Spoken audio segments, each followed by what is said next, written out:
Check, check. Do any of you need an audio check before we get going? Everybody good? Test, test. 1, 2, 3, 4, 5, 6, 7, 8, 9, 10. Microphone 1, 2, 3, 4, 5, 6, 7, 8, 9, 10.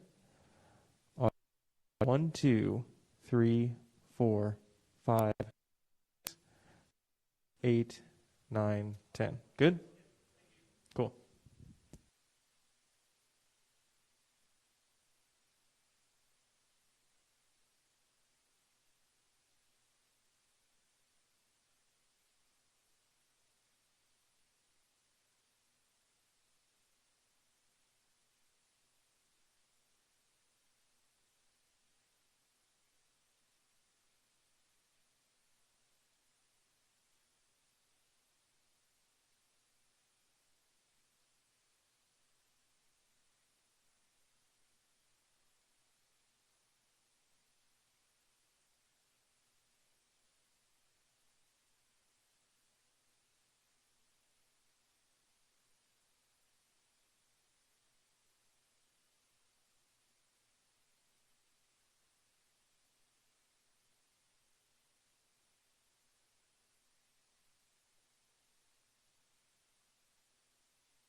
check 1 2.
That's my better side. Having better side? No, I don't. Goodness. So we can take our masks off now? Yeah, we got plenty of distancing here.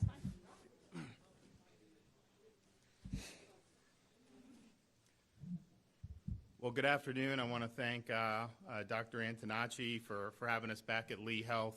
I was able to have a roundtable with some of the doctors and some other folks in the hospital, and got a really good update on what's going on here in Southwest Florida. What we're seeing, today, obviously a lot of news saying a huge number of, quote, cases.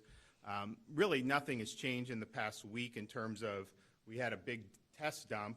We've been testing 10 to 15% have been testing positive for really the last week. And that's a huge change from where we were at the beginning of June when we were basically 3 or 4% in terms of the positivity statewide. And so the number of cases, if you tell me the positivity rate, if I'm going to get 75,000 test results like we did today, you're going to get a certain number of cases. If I got 35,000 like we did earlier, obviously you'll get less.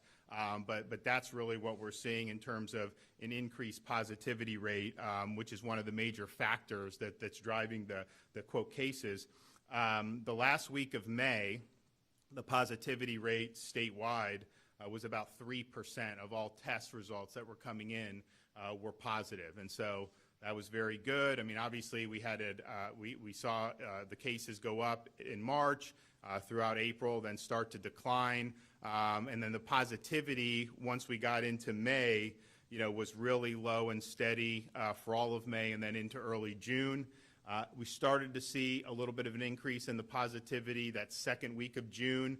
Some of that was driven by some hot spots around the state, but then some of it was driven, particularly in the last 2 weeks, by a lot of community transmission, particularly from the younger demographic. I will talk about that in a minute. So that case positivity, particularly in the last week, has trended up. It started creeping up the second week of June, but then the last 2 weeks has gone up. We obviously liked where we were, throughout all of May and early June in terms of the positivity better. We're also just seeing more cases in addition to the positivity. We are doing more tests. The last week of May, we would get about 24,000 test results a day.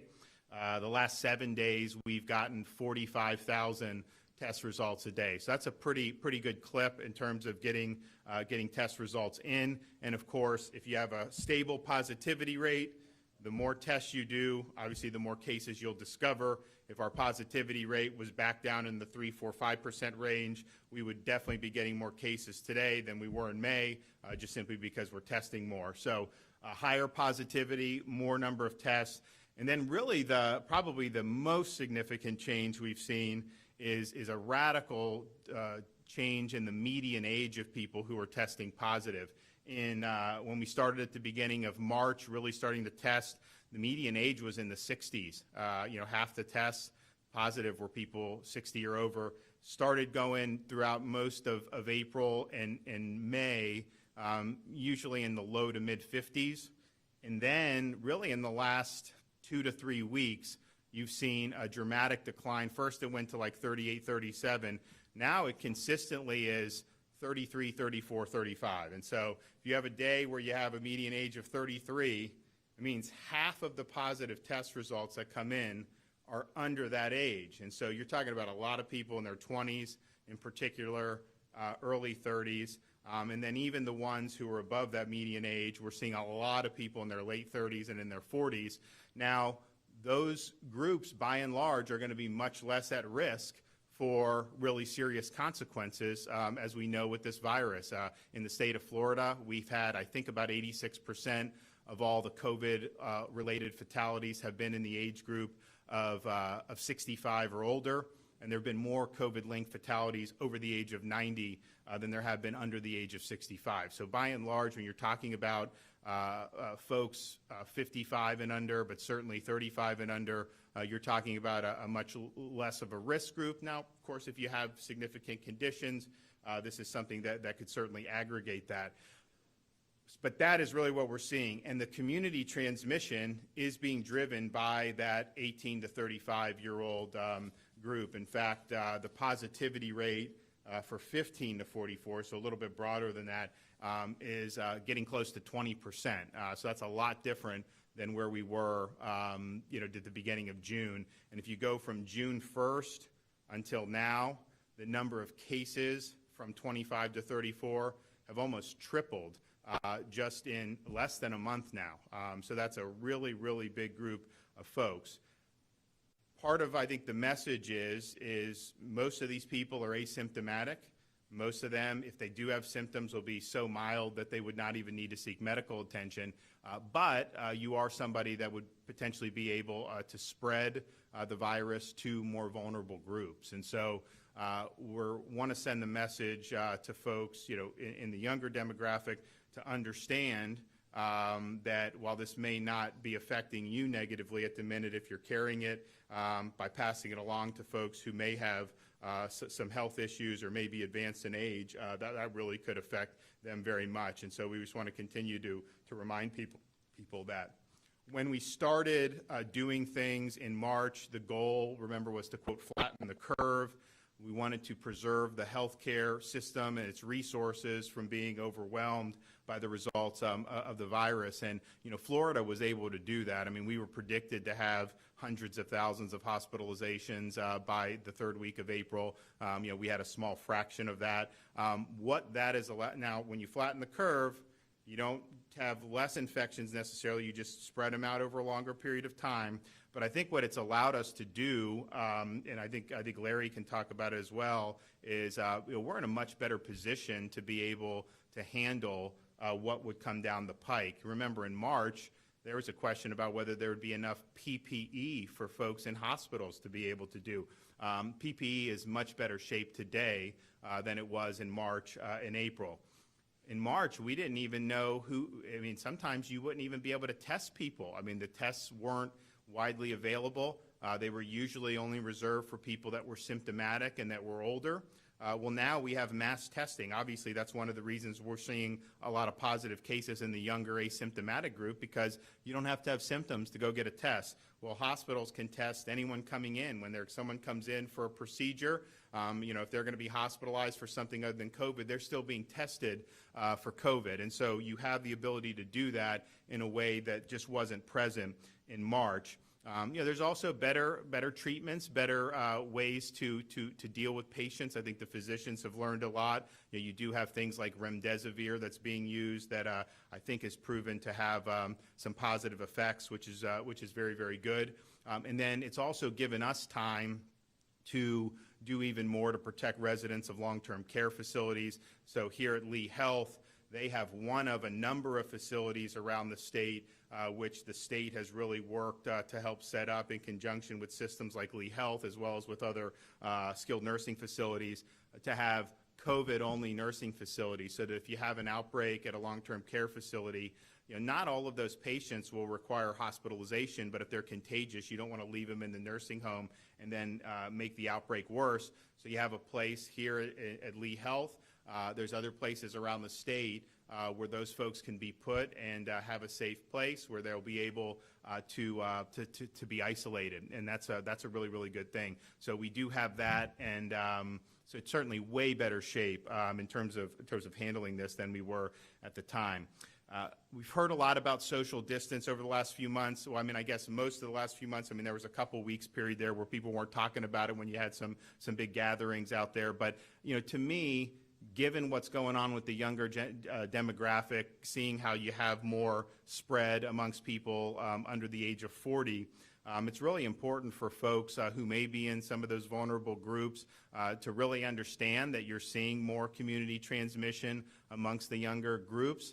Most of them are probably not going to present with symptoms, and certainly not with very serious symptoms. So continue to be vigilant, continue to avoid crowds, continue to avoid contact with folks outside the home as much as you can. Most folks and the seniors in Florida have done a great job of doing that. Now, obviously, as we got into May and we had very low caseload, low positivity. Got into June, COVID kind of fell off the headlines. I think people were naturally just wanting to more get back into a normal swing of things. Well, now you still want to be vigilant, particularly with a lot of younger carriers out there. So that is something, if you're 65 or older, if you're medically vulnerable, please take the steps necessary to limit that type of close contact. But I'd also say for those who may be in the low-risk groups, understanding that it may be circulating among some of your friends, you have a responsibility to be careful if you're in contact with somebody who is more vulnerable. The state and Department of Health, we've been stressing avoiding the 3 C's, which are closed spaces with poor ventilation, crowded places with many people nearby, and close contact settings such as close-range conversations. And obviously, if you have all those, if you're at a private home, packed in, no outdoor air, a lot of people shoulder to shoulder, and then a lot of close contact touching or talking, that is going to be a bigger risk for transmission. Now, one of the things you're seeing throughout the country, really from coast to coast in the Sun Belt, is you're seeing more cases, particularly amongst young people, throughout the entire region. And I don't know exactly why that region as opposed to other places, but I think part of it may be as it gets hotter, people are going to want to go indoors more and be in the air conditioning. And the air conditioning is not going to be your friend when it comes to the virus. The virus can do much better in an enclosed, air-conditioned space than they're going to be doing in terms of outdoor activities. And so outdoors is your friend, the sunshine's your friend, the heat and humidity is your friend. So as you're doing different things, please keep that in mind. We've also, at the beginning of May, when we did phase 1, advised all Floridians that if you can't socially distance, wear a mask to protect yourself and those around you. And then particularly if you're in businesses that are face-to-face, that have close contact, it's important that you're doing that to protect yourself and others. Continue to practice good hygiene. Wash your hands with soap and water for at least 20 seconds. And of course, if you're sick, stay home. Don't go to work. Don't go out and expose other people. And FloridaHealth.gov has got a lot of information on that. But at the end of the day, we're seeing really big positive test results from our younger, less risky demographic in terms of the effects of this, but a lot of asymptomatic carriers and obviously could be asymptomatic transmitters, and that's what I think the concern is, particularly for our vulnerable population, that seeps into some of those folks who would be more vulnerable to the virus. But I want to turn it over to Larry, let him make some comments, and then obviously we're going to hear from some of our physicians. Thank you, Governor. First of all, I want to thank Governor DeSantis for being here with us today. We really do appreciate his attention to the pandemic here. Here at Lee Health, we have been seeing increased cases both in our hospital and our testing. Our positive test rate has been about 13% across the board since we began, but in the last week or so, it's been over 20%. And the demographic is definitely shifting to a younger demographic, with our average age being around 40 now instead of being much older early on. So we're definitely seeing those cases. We have adequate capacity in our hospital right now, where we have 1,300 staffed beds and 1,600 licensed beds. Of interest is that if you look at our COVID positive patients that are in the hospital, only about 20 to 25% are actually requiring ICU care. So our ICU capacity is fine, our ventilator capacity is good, and as the governor mentioned, our PPE stockpile is much better than it was early on. So we are really trying to drive home the message of social distancing and mask wearing. You know, this community had incredible resolve early on, and we were able to flatten the curve in a very dramatic way, as the governor mentioned. But I think we're getting complacent. As I go around the community, I see a lot of people not wearing masks. And although you may be 25 and feel that you're bulletproof, you have parents and grandparents, and I bet you know someone who is overweight or diabetic or has heart disease or has lung disease, and they are at risk. And the fact of the matter is you're going to put them at risk. So we really are trying to deliver a message, trying to get to the hearts and minds of the people in this community of why it's important to wear a mask. And if you're not wearing a mask, tell us why. We want to know why you're not. Because for us, it's about really putting resources towards education, to the public, to let them know why it is important and how we can make a difference. And as we see this increase right now, we can flatten it again just like we did it before. But it's going to take effort. It's going to take the community to rally around this effort and do this. So that's my message to the public today is please wear a mask when you're in a crowded area, practice social distancing, good hand hygiene, all the things we've been talking about for 4 months now. And with that, I'm going to turn it over to Dr. Homolka. Thank you. And thank you, Dr. Antonucci and his staff, the leadership over the past 3 months during these trying times, and Governor DeSantis for coming down to Southwest Florida and to Lee Health, especially for meetings with us, and discussions over the past several months have been helpful. Last time we were here, we had come up with a plan to open up elective surgeries that were closed. And thanks for the nursing, physicians, ancillary staff.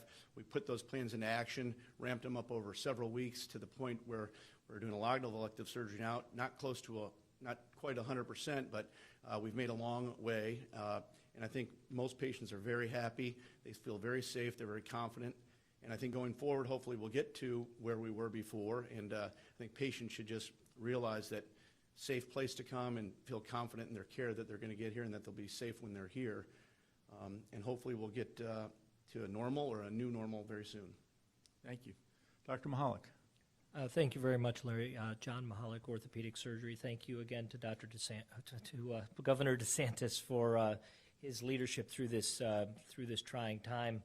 I just want to mirror Dr. Homolka's comments about how things have changed at the hospital and also in our private healthcare offices.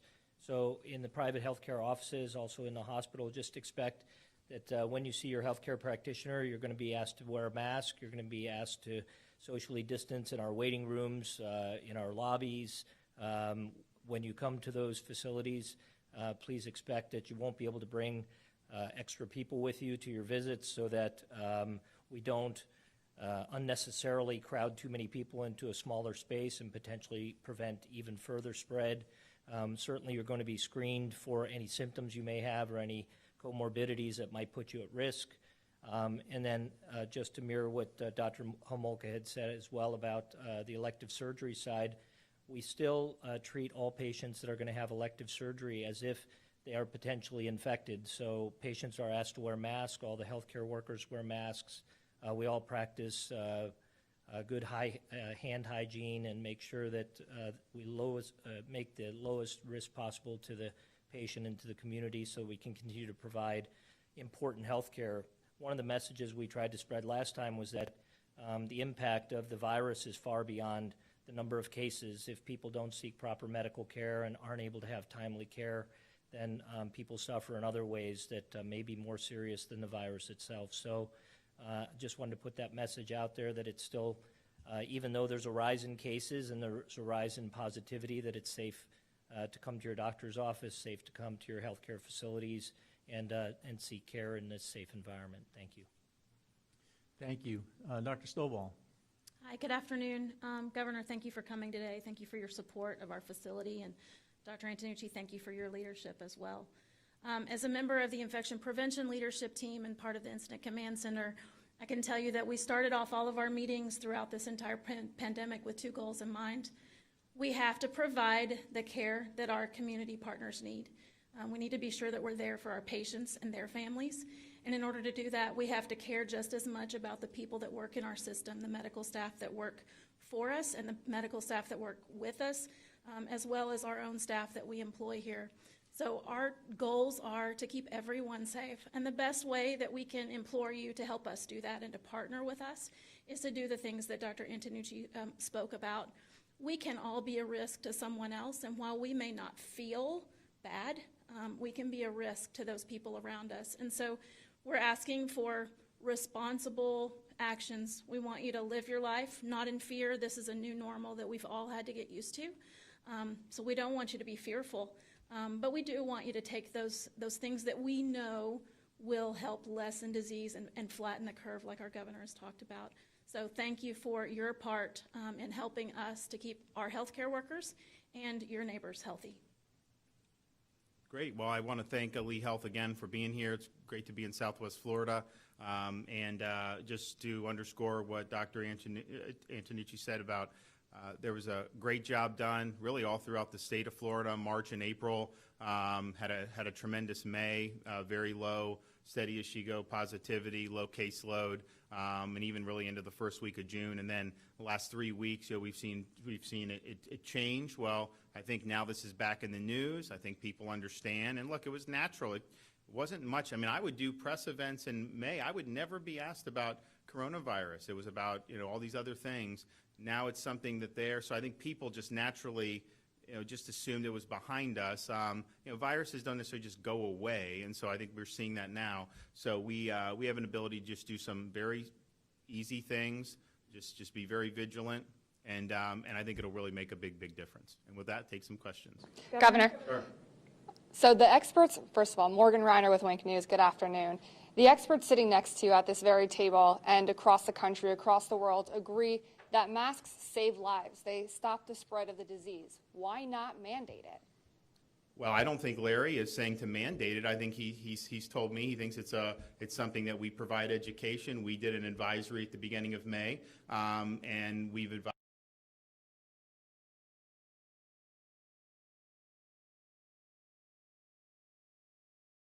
So we have an ability to just do some very easy things, just be very vigilant. And I think it'll really make a big difference. And with that, take some questions. Governor. Sure. So the experts, first of all, Morgan Reiner with Wink News, good afternoon. The experts sitting next to you at this very table and across the country, across the world, agree that masks save lives. They stop the spread of the disease. Why not mandate it? Well, I don't think Larry is saying to mandate it. I think he's told me he thinks it's something that we provide education. We did an advisory at the beginning of May, and we've advised that that's something that can make an impact. At the same time, to do police and put criminal penalties on that is something that is probably would backfire. You have seen some localities require it. And they're going to have to figure out how they're going to use kind of the long arm of the law to enforce it or not. A lot of businesses will require it when you're going in, and that's fine as well. But a lot of what we're seeing, I think, with like the younger people, if they're partying at somebody's house or something, they're probably not wearing masks. I mean, let's just be honest with that. And so you really would need to to change the behavior there, which I think would be great. But at the same time, it's a little bit different. I think the businesses have done a good job when people come in, creating a safe environment. And I think a lot of customers are going to want to see that.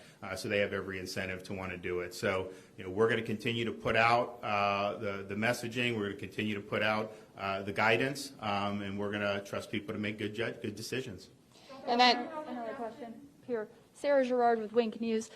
Do you, like the president, think that the economic impact, like unemployment and the stress this is putting on people, is actually more dangerous than the virus itself?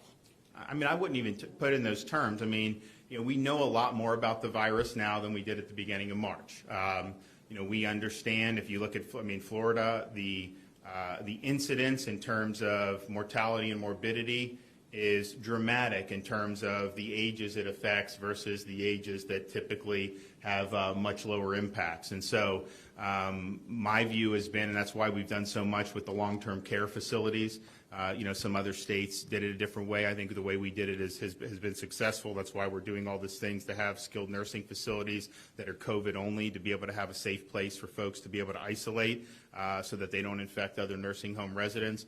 That's why we've messaged really since the beginning of March to the folks who are advanced in years, 65 and plus, those who have underlying conditions, to avoid crowds and understand that close contact could put you at risk of contracting the virus. And I think that's really the way to go. Having people working is a good thing. There's not been any there's not been major outbreaks linked to very many businesses. I think a lot of it's been social. Now, you have had agriculture outbreaks, but that's not because they're working. It's because a lot of them live very close together, and so the close confines are good areas of transmission. But, we went to phase 1 at the beginning of May, and we had the best COVID results we've ever had all through May and the beginning of June. I mean, positivity was low, the cases were low, so things were going really well. It showed that you could do things economically and continue to keep your eye on the ball with the virus. I think just what's happened since in the last few weeks is I think it's more just, people want to be social, they want to interact, and that's why you're seeing it so much with the younger folks who, quite frankly, aren't much less risk. I mean, and they want to interact and they understand the risk to them, so it's caused some spread there. But I think that the older folks have still been very vigilant, very cautious, and have really taken efforts to protect themselves. And I think that that's what they should be done. What about the impact on bars?